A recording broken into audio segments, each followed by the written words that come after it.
நிலாவோட அண்ணன் சொன்ன மாதிரி அவங்க குழந்தைய கொல்றதுக்காக அந்த வயசானவர் தூக்கிட்டு போயிருப்பாரு. இப்போ அந்த குழந்தைய சாகடித்துக்குள்ள ஒரு லாரி வந்து இவரை மோதிடுது. அங்க வேலை செய்யறவங்க நீலாவோட குழந்தைய காப்பாத்திருப்பாங்க. இப்போ போலீஸ் அந்த குழந்தைய கொடுத்துட்டு இதுக்கப்புறம் பத்திரமா பாத்துக்கோங்கன்னு சொல்றாங்க. நீலாவோட குழந்தைய சாகடிக்க சொன்னதே அவங்களோட அண்ணனுங்க தான் சொல்றாங்க. சின்ன வயசுல அவங்க அப்பா அம்மா இறந்ததுக்கு அப்புறமா ஒரு வைத்தியசாலையில இருப்பாங்க. அங்கதான் இவங்களுக்கு சாப்பாடு தங்கறதுக்கு இடம்லாம் கொடுத்துருப்பாங்க.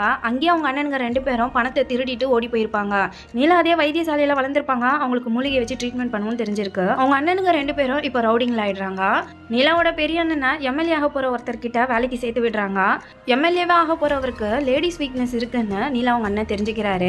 நீலாவை வைத்தியசாலை இருந்து கூட்டு போறதுக்கு அவங்க பெரிய அண்ணன் போறாரு. என்னையே இவ்வளவு நாள் பார்க்கலன்னு அவங்க கேட்கறாங்க. எனக்கு கல்யாணம் ஆகி குழந்தைலாம் இருக்கு, வா வீட்டுக்கு போலான்னு கூட்டு வந்துடுறாங்க. இவங்க தான் அவன் சின்ன அண்ணின்னு இன்ட்ரோடியூஸ் பண்ணிக்கிறாங்க. நீலா ஃபேமிலியோட இருக்க போறோம்னு சந்தோஷப்படுறாங்க. அந்த எம்எல்ஏ நீலாவை பாக்குறாரு. இப்ப எம்எல்ஏக்கு ட்ரீட்மெண்ட் கொடுக்கணும்னு நீலாவை அவங்க வீட்டுக்கு கூட்டு போறாரு. வர்கீஸ் எம்எல்ஏட வீட்டுல கார் டிரைவரா வேலை பார்த்துட்டு இருப்பாரு. நீலா கிட்ட அந்த எம்எல்ஏ தப்பா நடந்துக்க பாக்குறாரு. நீலா அவங்க அண்ணனை ஹெல்ப் கூப்பிடுவாங்க. நான் அவர் வரமாட்டாரு. நீலா கிட்ட தப்பா நடந்துகிட்டதால இப்போ அவர் இருக்கிற வீட்டை அவங்க அண்ணனுக்கு எழுதி கொடுத்துறாரு. நீலா எம்எல்ஏ நெஞ்சு வர்கீஸை குத்திடுறாங்க. அதுக்கப்புறமா தான் வீட்டுல கூட்டு போய் விடுறதுக்காக வந்திருக்காருன்னு தெரியுது. வீட்டுக்கு வந்ததே அவங்க அண்ணனை செம்மையா அடிக்கிறாங்க. வீட்டுக்காக என்ன இந்த மாதிரி பண்ணுவியான்னு திட்டுறாங்க. ஆனா அவங்க அண்ணன் அப்படிதான் பண்ணுவேன்னு சொல்லிடுறாரு.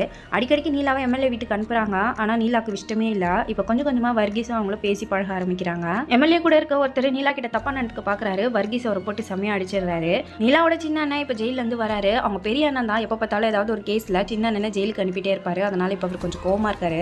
பெரிய அண்ணன் இப்ப யாரோ ஒருத்தரை கொலை பண்ண போறாரு. போலீஸ் வந்து நீலாவை கல்யாணம் பண்ணி வச்சா அவனை கண்டிப்பா நான் வெளியே எடுக்கிறேன்னு சொல்லியிருப்பாரு. நீலாவோட பெரிய அண்ணன் அந்த போராளியா சாகடிச்சிருப்பாரு. சின்ன அண்ணனே பெரிய அண்ணனை போலீஸ்ல மாட்டி விட்டுட்டு இருப்பாரு. இதை வர்கீஸும் பார்த்திருப்பாரு. சின்ன அண்ணனோ வர்கீஸ் தான் பெரிய அண்ணனை போலீஸ்ல புடிச்சு கொடுத்ததா எல்லார்கிட்டயும் சொல்லியிருப்பாரு. வர்கீஸ் நீலாவையும் அவங்க அண்ணியை ஊரை விட்டு போக சொல்லியிருப்பாங்க. பெரிய அண்ணனை ஜெயில போட்டிருப்பாங்க. போலீஸ் மூலியமா வெளியே எடுக்க சொல்றாரு. அப்பதான் நீலா வர்கீஸ் கூட ஓடி போயிட்டதால போலீஸ் வெளியே எடுக்காத விஷயத்த சொல்றாங்க. நீலாவும் வர்கீஸும் இப்ப வேற ஊருக்கு போயிருப்பாங்க. அங்கேயே கல்யாணம் பண்ணி இப்ப சந்தோஷமா வாழ்ந்துட்டு இருக்காங்க. நீலா பிரெக்னென்ட் ஆயிருப்பாங்க. இந்த விஷயத்த அவங்க அண்ணி கிட்ட சொல்லணும்னு ஃபோன் பண்ணி சொல்றாங்க. பெரிய அண்ணனை இவங்க தான் போலீஸ்ல புடிச்சு கொடுத்ததா நினைச்சு அவங்க அண்ணியும் அவங்க இருக்கிற இடத்த சின்ன அண்ணன் கிட்ட சொல்லிடுறாங்க. வர்கீஸோ ஏன் நம்ம இருக்கிற இடத்த சொன்னேன்னு டென்ஷன் ஆகி இப்ப நீலா வாங்க வந்து கூட்டு போறாரு. ஆனா அதுக்குள்ள இவங்களை கண்டுபிடிச்சு வர்கீஸை சாகடிச்சிருப்பாங்க. இப்ப இந்த விஷயம் எல்லாத்தையும் நீலா அந்த ஊர் மக்கள் கிட்ட சொல்லிட்டு இருக்காங்க. கணேஷும் ஊர் மக்களும் தசரா பண்டிகைக்காக வேஷம் போட்டுட்டு கிளம்பிட்டு இருக்காங்க. கணேஷ் காலி வேஷம் போட்டு தான் சாமி ஆடிட்டு இருக்காரு. நீலா குழந்தை சாகடிக்க நினைச்ச அந்த பெரியவர் இறந்து போயிருப்பாரு. அவங்க வைஃப் காத்தாடி அவங்க சின்ன அண்ணன் கிட்ட வந்து என் ஹஸ்பண்டுக்கு என்ன ஆச்சு, இதனால என் பொண்ணோட கல்யாணமே நின்று போச்சுன்னு சொல்லிட்டு இருக்காங்க. உன் புருஷன் இறந்துட்டான், உனக்கு காசெல்லாம் கொடுக்க முடியாதுன்னு சொல்லி இப்போ அவங்கள அங்க வந்து விரட்டி அனுப்பிடுறாங்க. பாமா தரன்னு சொன்ன காசை வாங்கி இப்போ மூக்கன் கிட்ட வெளிநாட்டு போறதுக்காக கணேஷ் கொடுக்குறாரு. கணேஷ் போற லாரி பிரேக் டவுன் ஆயிருக்கும். பாமாவும் நீலாவும் தீச்சட்டி எடுத்துட்டு இருப்பாங்க. ஆனா அதுக்குள்ள அங்க இருக்க ரவுடிங்க பாமா நீலா மூக்கன் 3 பேருமே கத்தியால குத்திட்டு இருப்பாங்க.